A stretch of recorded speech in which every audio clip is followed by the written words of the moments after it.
Dasgupta. Thank you very much for accepting our invitation and being here today. Mr. Dasgupta said earlier that one of the things that he wants is a conversation with everybody who uses the Ombudsman's office. So we couldn't have got a better venue and a round table so that it's more interactive than is our normal speech and interaction. Mr. Dasgupta has been with the financial services sector for a long time. In fact, his career spanning 40 years has witnessed all the changes that have taken place both in banking and insurance in India and outside during this period. He started his career at a nationalized bank and thereafter worked for the Life Insurance Corporation of India for 35 years and retired as the Managing Director of LIC in 2012. He has managed the overseas operations of the corporation and helped LIC extend its footprint to many new countries, securing the lives of Indian expatriates and also local communities over there. He was also instrumental in the transformation of LIC Housing Finance Limited to the second largest finance company in India. It's become a professionally managed company, and I think living up to expectations of a lot of home loan borrowers. One of his major contributions in LIC was to institutionalize the concept of customer relations management and to create an IT-assisted platform for delivery of innovative services in a fast and efficient manner. It resulted in an increase in market share and customer satisfaction index for the corporation. In addition, Mr. Dasgupta has been on the boards of several reputed companies including ABB, Mahindra & Mahindra, Rasan and Axis Bank to name just a few. He has been the Insurance Ombudsman in Mumbai since May 2013. But more importantly, from our perspective, he is one of those amazing people who is interested in consumer issues. In fact, he, as he told us earlier, has been fighting his own battles in order to make the Insurance Ombudsman's office more efficient. And I think if all of you join Moneylife and we join him in his fight, we can actually have an effective insurance ombudsman in Bombay. So please join me in giving a big hand to Mr. Dasgupta. Good afternoon. Good afternoon. In fact, I'm extremely thankful to each one of you and particularly Moneylife for giving me an opportunity to be nearer to you and giving me an opportunity to know from you, to know through you what exactly we need to know. Because everybody would like to believe, and I'm not an exception, that we are doing great things. But I know the limitations. And particularly so far as this area is concerned, I think a lot of understanding of the sectors, lot of appreciation from either sides, both this side and the other side, a lot of new developments are taking place. We are still in the, I will say, if not in infancy, but we cannot tell ourselves as the mature market as yet. To be very fair, before we go to a small presentation part of it, we in Bombay, Ombudsman Center, I believe it's true with any other center, the four cornerstone of our day-to-day work life is timeliness, transparency, fairness, and equality. If these four cornerstones we can, I think the satisfaction level will be much higher. But well, I must admit here that there is a lot of scope for improvement in what we do. There are reasons for it. Those reasons I would not like to discuss here. Believe me, you are not the only persons who fight for it. Even we are fighting for the changes. So it's a joint fight. It's a joint platform. And we would like to know from each other how do we go about it. So that's why when Madam was talking to me, I said, asking me questions will be extremely welcome. Where I can, I would like to, not individual. But giving me suggestion is more important because so that I take back something, do something to help you, all of us. I give a very small presentation, extremely small presentation. It's known to you, but if somebody is not knowing, that's the reason. You see, governing body of Insurance Council, which is supposed to facilitate the institution of Insurance Ombudsman, was formed under RPT rules in 1998. And this rule specifies powers of Ombudsman, manner of lodging complaint, and disposal of complaints by the Ombudsman either by way of recommendation or by way of awards. What do we do exactly? Do we entertain each and everything? So there are limitations and there are restrictions what we can and what we cannot. Because we do receive lot many things where it is non-entertainable at all, and I am very sure customer has enough reason to be aggrieved, but I am not able to do it. My hands are tied. So the areas which I can cover is any partial or total repudiation of claims by an insurer, any dispute in regard to premium paid or payable in terms of the policy, any dispute on the legal construction of the policies insofar as such dispute relates to claims, delay in settlement of claims, non-issue of any insurance document to customers after receipt of premium. In fact, 90% or 95% of the complaints which comes to me pertains to three areas. You will see it later on, but they mostly center around claims.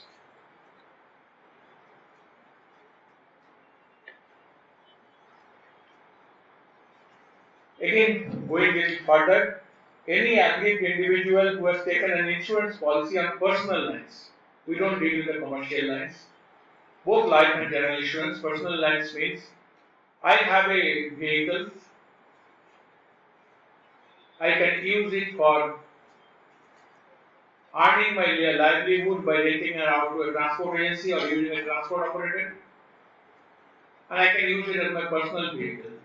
If it is not used as a personal vehicle, as a commercial, any commercial activity, if it is carried out on that, it doesn't become public personal lines. So any aggrieved individual who has taken an insurance policy on personal lines, both life and general insurance, or if deceased, the nominees, legal heirs of the deceased policyholders can approach the Ombudsman. The complaint to be made to the Insurance Ombudsman under whose territorial jurisdiction the complainant resides. It's not necessary that he has to submit the complaint at the place where the incident has happened. He can submit it, or his heirs can submit it at a place where it is convenient to them, where they reside. In case of individuals covered under group insurance policies, the same issue again. It can take place not where the policy has been taken, but where the complainant stays.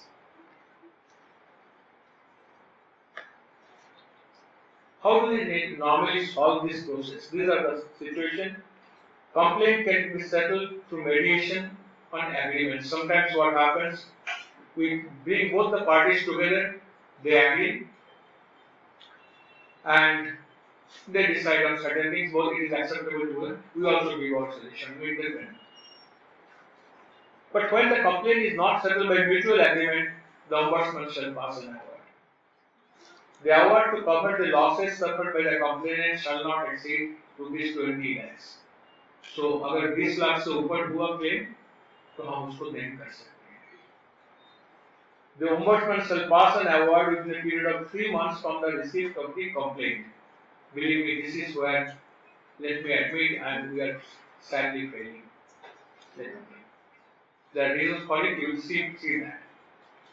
The complainant has to accept the award. He has to accept, he has to tell me that he is willing to, he is abide by that. Because if he doesn't abide by that, obviously this award doesn't become enforceable. An intimate acceptance to insurance company and under intimation to Ombudsman within 15 days. My own experience is that I have not come across, in fact I have not come across a single case where the complainant has come back to us and said that I am not willing to do that. We have not come across so far, but there may be situations. Now, what is the responsibility of the insurer? The insurer shall comply with the award within 15 days of the receipt of the acceptance letter and intimate the compliance to the Ombudsman. We, in fact, give strict timelines that you have to pay this amount or you have to do these things within this period and you have to confirm. And so far I have seen that all the insurance company by and large sticks to that. The awards are binding upon insurance companies. It is binding. If the policyholder is not satisfied with the Ombudsman award, he can approach other forums such as consumer forums and courts for redressal. But the same option is not available to the insurance companies. Now you see what are the major causes. You can see most of the things are intentionally we are making too, but it's primarily in life side. It is the mis-selling by intermediary which is a very major cause of complaint. Mis-selling. And the general insurance side, it is mostly in the area of Mediclaim and the motor claims, role of TP and the surveys. Again, in both sides, number 2 is saying non-transparent policy conditions. Customer doesn't know what he is likely to get or what he should expect. But at the end of the day, when something happens, he finds that there are so many fine prints, and devil says the fine prints are too many. Delay in issue of policy bond, that's another area common to both the sectors. Another area is mostly this is the insurance company says suppression of material facts. Most of the time. Now this is one area which comes to us and we really have to see whether insurance companies is right in saying that it is there in a suppression. If there is a willful suppression, suppression can be either willful or it can be through ignorance also. I don't know certain things. How can I be held responsible that I have not disclosed? So this is an area where you get a lot of discourse. Delay, no response, that's another area. And wrongful denial of claims is very common. In fact, all of the institution works on that. Again, we have gone a little further. Partial total reputation of claims is one area. Dispute regarding premiums paid payable. All delays, service deficiencies, etc., whatever it is, they are mentioned. Now you see how the complaints have been moving in. This relates to only Bombay Center. In 2011-12, we got about 2,635 complaints from the GI sector, GI means general insurance, and from the life side 1,593. But in 2012-13, the general insurance side was 2,410, but the life side increased significantly, 2,258. 2013-14 again, both the sides shown increase, and 2014-15 also we have seen increase in the number of complaints. Now this is intentionally I have seen that the company's names I have not intentionally I have omitted. You can see one thing. There is something very important you will see. One company is having, this is life side, one company is having 18% complaint, one company is having 20% complaint, another is 26%. Who are these companies? You can say that if a company is having market share of 26%, then his complaint share should be 26%. Correct? If everything is okay, if he is good, then his complaint share may be less, and if he is not good, his complaint share may be more. But surprisingly, leaving that 18%, in all other cases, the market share is pretty low. In fact, that 26%, if you can look into it, it is a group of companies whose total market share is less than between 2 and 3%. Market share 2 and 3%, complaint share 26%. You can see the situation. I mean, obviously I have not told, but this is the cause of worry. We have informed the regulators that this is what is happening, this is how it is happening, why don't you take some action on these things?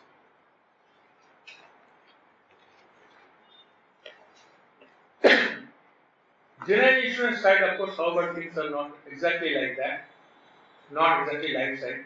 It is more or less in tune with the market share in the Bombay market.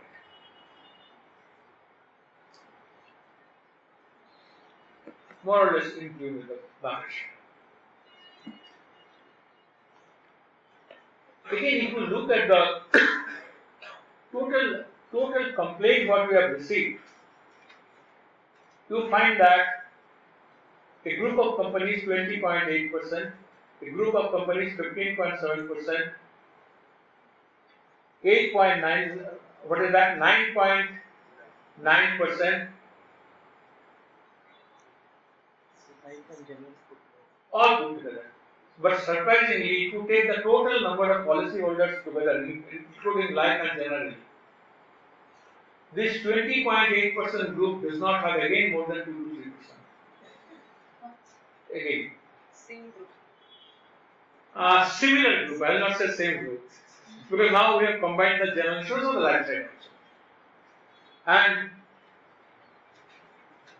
similar is the story in case of the others also, where the market share and complaint share goes completely different directions.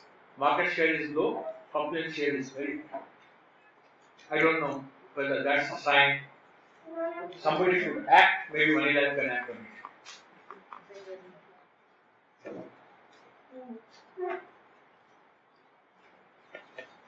You see the, I'm not trying to justify that I said that we are slightly lagging behind, but see the complaints what we have received last year, 2 centers you will find is having much larger number. In fact, Delhi got the second highest number of complaints, Delhi and the Delhi NCR region, they got 4,319 complaints. But the Bombay alone got Bombay and Maharashtra got 5,129 complaints. Much higher.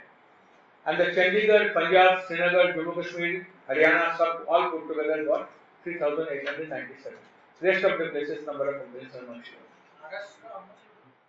lower. I want to learn. You can see that one. Okay. It's missing from the list. Which one? From the list. Acha, it is, yeah. Acha, okay. Maybe this side is slightly slower. It is there down below because in my list it is there. Okay, you can write that. 5129 is Mumbai. Huh? It's actually Below Lucknow only it is there. Below Lucknow only it is there. You see, this is we do hearing. Not all cases cannot be sorted out without hearing or without bringing both the parties together. So it requires a quasi-judicial process. Sometimes we go for re-hearing also when the documents put up to us is not to our satisfaction or we believe certain more information is required. So there are awards have been issued by different centers after hearing, number of hearings they had. You can see here again Mumbai is missing there, but 1244 is the awards Mumbai center has passed last year. And you can see all other centers are much lower. Delhi's list. Huh? Complaints are more in Delhi and. No, complaints are not more in Delhi. Complaints in Delhi is also almost equal. But Something has happened is Delhi Ombudsman got retired and they have not so far appointed I was somebody. surprised to see that. Even Bombay had that problem. We had huge amount of backlog. So the Bombay had the highest share in here. This is one thing which maybe see one thing has happened. I will like to say that the insurance companies particularly have taken a lot of initiatives. We have tried here that even before a case comes for hearing such a huge amount of pending, why not sit with the companies and try to share with them that why don't you do something about it?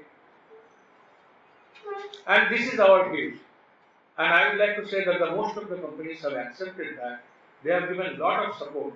That's why you will find that, come to the very last column, that number of cases against the companies, in fact, it has shown a slight decrease. I mean, it's significantly lower than number of decisions favoring them. It is because they have accepted. They have been proactive, and many cases they thought that. In fact, we told them that there was no need to go for this type of things. You could have settled it yourself. Why don't you come forward? This is yearly data. Huh? Yearly. Okay. So this is 2010, 11, 12. All these years. But you see, in the non-life situation, although it has improved, I will say, but still the against them is still pretty high. In fact, this is not a very healthy situation, which means the companies need to do much more. We would love that it should be also in there equally in that sense. Companies need to do lot of work in the non-life area, and particularly most of these things happens in the Mediclaim area. Mediclaim is one particular area where lot many things need to be done. We have 16 ombudsman center. At the moment, 17 ombudsman center, 12 was there, and this year 5 more has been added. So these are the list of the centers. List has been already there.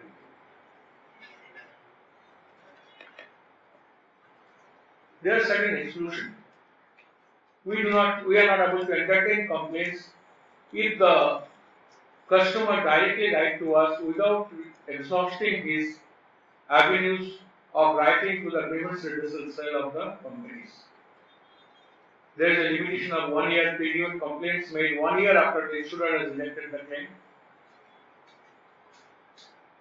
Again, complaint is on the same subject where some proceedings are pending in some court or consumer forum or arbitrator, or some decisions might have been taken already on that issue. Once it has been decided, we are not able to entertain that.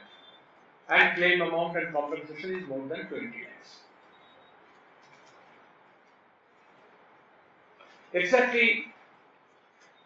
What exactly ombudsman's, what do, that's why I was telling somebody that the institution of ombudsman may not be viewed in isolation as a machinery for conflict resolution or a grievance mechanism.